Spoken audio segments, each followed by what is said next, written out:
Every second of every day, an average of 5 airplanes are taking off or landing somewhere in these United States.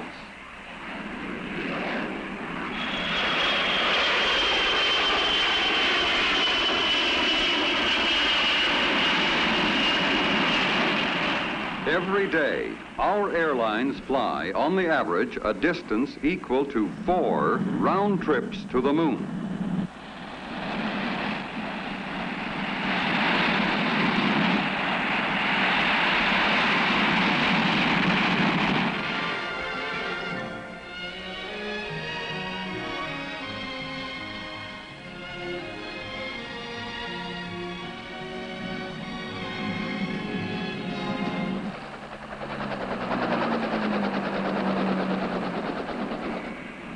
Air cargo aircraft annually carry 500 million pounds of freight in and out of one large airport.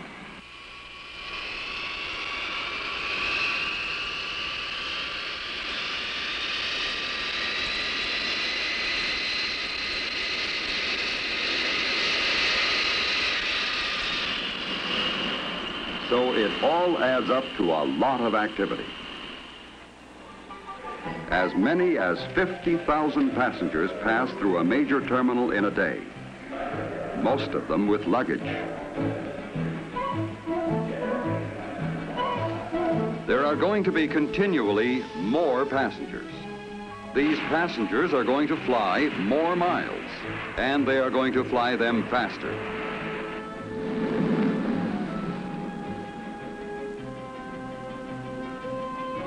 For the airlines to set up fast schedules and then meet them requires more than the raw speed of the jets.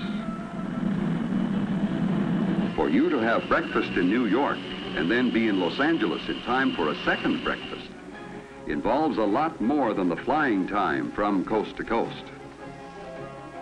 That is the reason for all the changes in facilities, equipment, and techniques you are always seeing at airports. And for the constant improvements being made behind the scenes that you don't see, but from which you benefit as a passenger.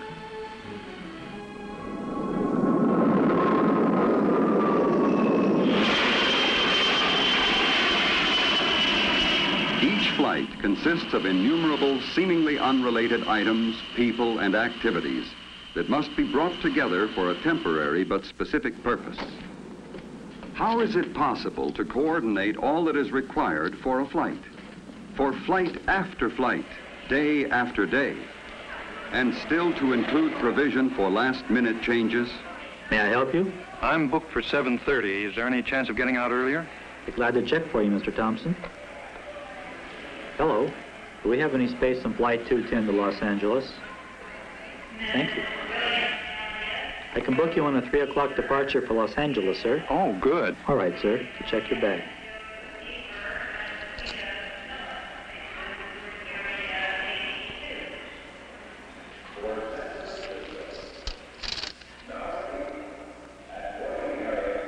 The modern air terminal is designed for passenger convenience, with services available that help make air travel an integral part of the life of a nation on the go.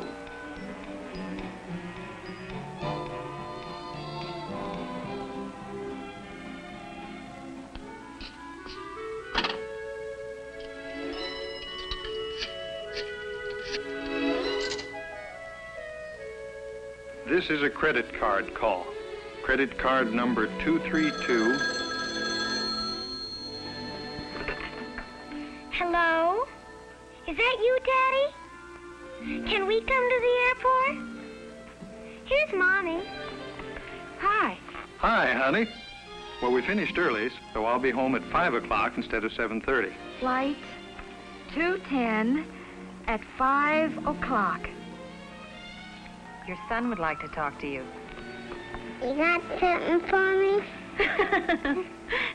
He's gone already. See you at 5. Bye-bye. In this fast-moving world we're living in, the telephone is a part of the immediate, direct, and personal communications required in the jet age.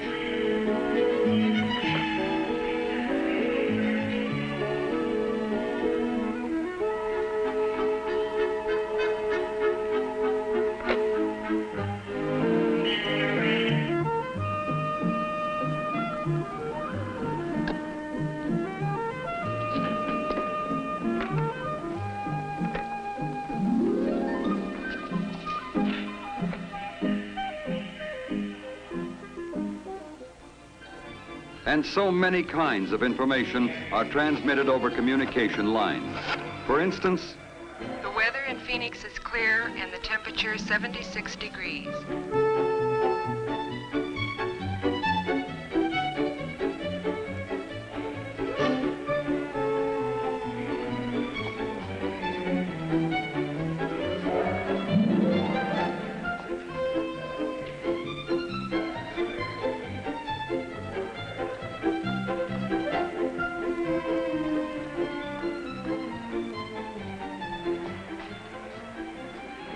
Hello. Good afternoon. Welcome aboard. Thanks very much. You're welcome. Good afternoon. Hello. Hi, Hello you're there. sitting in 2D? Yes, 2D. Take your coat, okay? And your briefcase goes Thanks. under the seat. Right. Okay? most of the communications at an airport are not by passengers, but for passengers by airline personnel. And most of these communications take place behind the scenes. It starts with when you ask about reservations. Your call may be to a centralized reservations office, which serves many cities, where it goes to the first available agent in the order in which it is received. For example, in making a reservation, you could dial a local airline reservations number in Washington, D.C., but telephone equipment would automatically switch your call to the airline's reservation center, such as this one in Charlotte, North Carolina. Here, the agent has immediate access to all required information and can make your reservation immediately. Or you may dial a local number in your city, talk to an agent in a local ticket office, and that agent will check with his airline's reservation center, which may be from a few miles to the length of the continent away. Telephones and telephone lines play an important part in making airline reservations. The airlines use high-speed computers to keep a record of future reservations. Your call is probably one of 10,000 to come into a reservation center that day. But the combination of computers and high-speed communications will give you an immediate answer. Another method. If you were to stop into a ticket office for flight information, say to Chicago or New York, or even around the world, the agent would put your request for a reservation into a console, which transmits it over the telephone lines to a centralized office.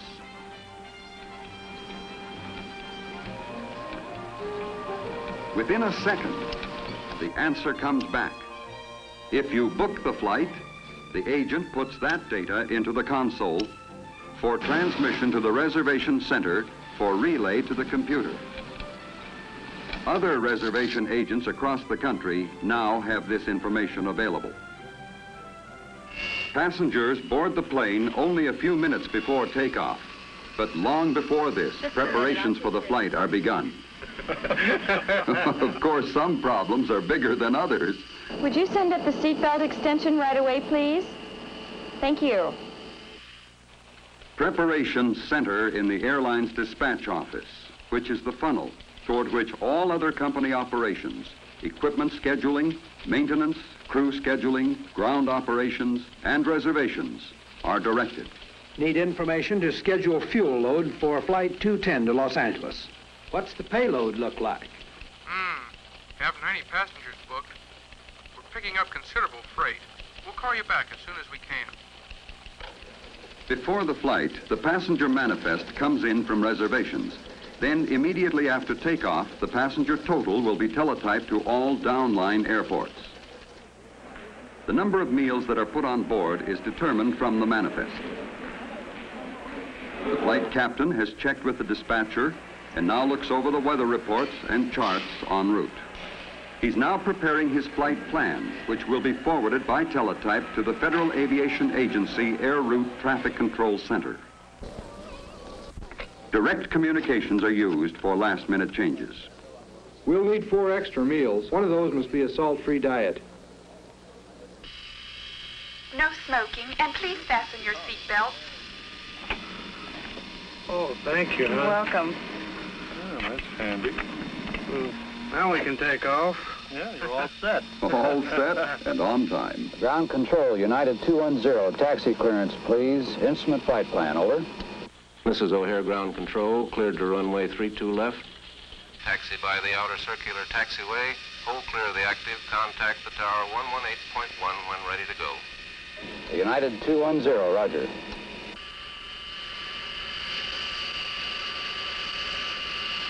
Flight 210, this is the tower. Have your air traffic control clearance. Are you ready to copy?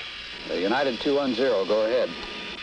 During the taxi run, the tower has checked by direct line to air traffic control for confirmation of the clearance filed by the pilot. This clearance specifies the exact route to be followed after takeoff. O'Hare Tower, United 210, ready for takeoff. Runway 32 left, go ahead. Roger, United 210, cleared for takeoff. United 210, roger.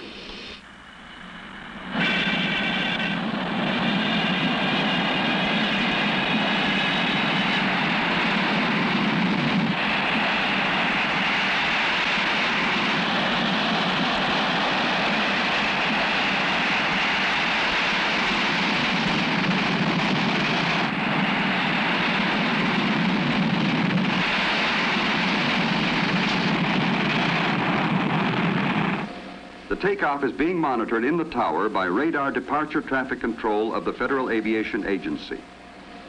O'Hare Tower, United Flight 210, off the ground at 305.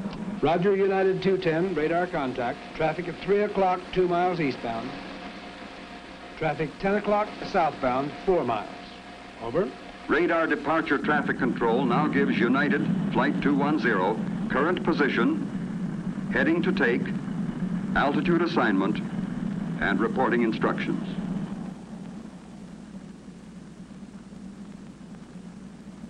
Report leaving 12,000. Change to air traffic control frequency 132.7. Roger, United 210, now leaving 12,000, changing to 132.7. The FAA Air Route Traffic Control Center is now monitoring Flight 210 on radar. Air traffic control, United 210, leaving 13,000, heading 258 degrees. Roger, 210. Continue on course, climb to flight level 39,000. Report passing Cedar Rapids. The airlines could not operate as they do without the many means of communications, much of which is supplied by the telephone companies. A large airport requires its own communication center to handle the behind-the-scenes activity. This central office is large enough to serve a community of 35,000. Here, it handles a communications mix of teletypewriters, high-speed data lines, radio lines, television, direct lines, and, of course, thousands of regular telephones. This telephone switching equipment provides the instant communications needed by airlines and airports. Direct communications continue while the plane is in flight. Air route traffic control centers continually follow the aircraft on radar scopes throughout its entire flight, passing control from one sector to another. In this way, all traffic is kept under surveillance at all times. Flight 210, contact Denver Center on frequency 133.5 now. Roger, United 210, changing to Denver Center, 133.5. The FAA controller keeps aircraft separated by time, distance, and altitude. In addition to direct and continuous contact with the controller by radio, a pilot receives reports at regular intervals from the Weather Bureau and also can talk directly to pilots of other aircraft in the area. Each flight also maintains voice contact through AirInc, an airlines-owned communications organization, where an operator receives the message by radio and then puts it on a teletype connected with the airline dispatch office.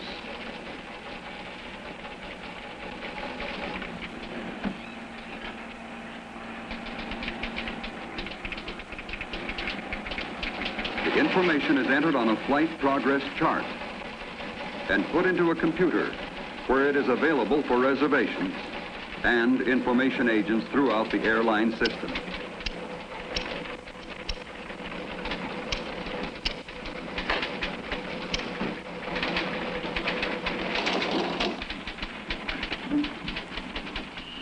Dick, will you call Los Angeles Dispatch and advise them we will be arriving 20 minutes ahead of schedule? Roger.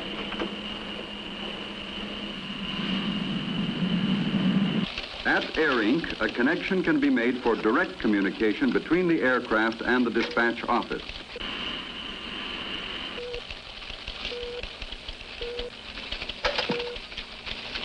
Los Angeles United 210. Advise dispatch we will arrive 20 minutes ahead of schedule. Any change in flight plan would be discussed and then announced to the passengers. This is your captain speaking, ladies and gentlemen. We've been pretty fortunate with the air currents up here today, and we'll be landing Los Angeles 20 minutes ahead of schedule. Thank you. Almost as soon as the passengers find this out, the information is available half a continent away. Flight 210 is reported 20 minutes early. It is now scheduled to arrive at 4:35 p.m. Aviation has come a long way in a few years.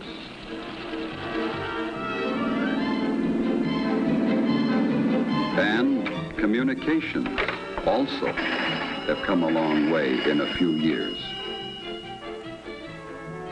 Each has helped the other grow. Many equipments and techniques that are now standard in everyday communications are the result of specific requirements by air travel communications. Air traffic is increasing. Airports keep right on building and adding runways as well as lengthening them. Even now, a jet may hold on the ground in Miami for conditions to clear at its destination in Houston. This is possible because of the speed of the jet and because communications are immediate and direct.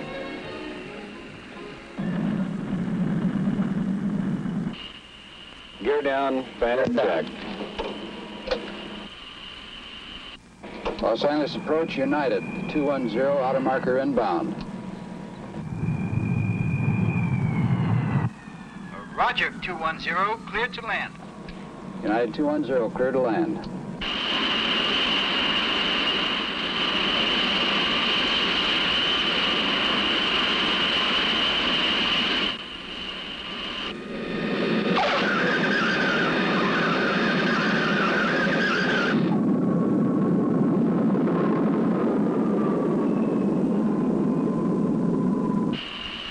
Los Angeles Ground Control, United 210. Taxi clearance to the gate, please. United Flight 210, turn right at the first high-speed taxiway, clear to gate 72.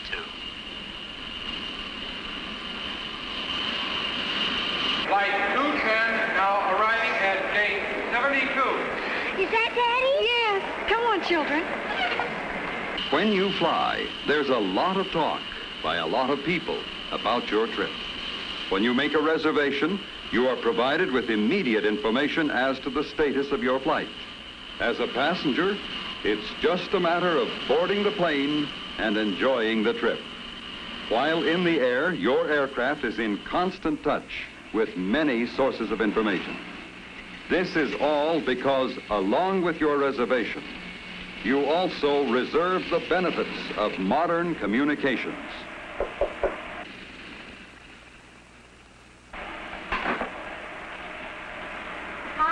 You're real early. We didn't have the usual headwinds today.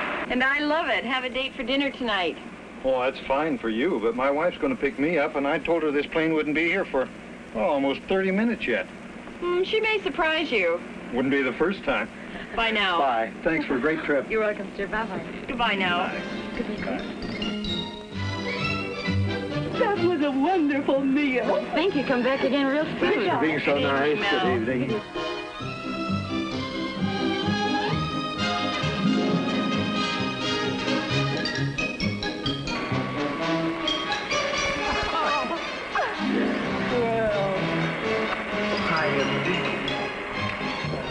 Well, this is great. How'd you know the plane was going to be early? I phoned.